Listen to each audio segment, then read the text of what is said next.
Daw kay Novaria kung saan permanente itong lumulusot sa pader. Tina. Mayroong ding bug dito kay Novaria kapag kalaban mo si Yin. So ang gagawin mo lang ay pipindutin mo ang second skill mo kapag malapit na matapos ang domain ni Yin. At eto na nga, makikita nyo naman, madedelay ang pagkuha mo ng second skill.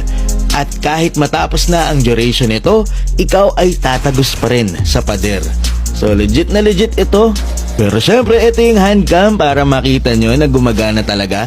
Kailangan nyo lang ng tamang timing para magawa.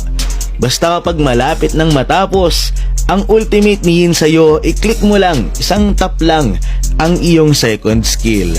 Tapos ayun, permanente na ikaw ay lulusot sa pader. Pero hindi din naman maganda tong bug na to, kasi kapag ganito ang nangyari, hindi ka rin makakapag second skill. Dahil kapag ikaw naman ay nag second skill, wala na, marereset na yung bug.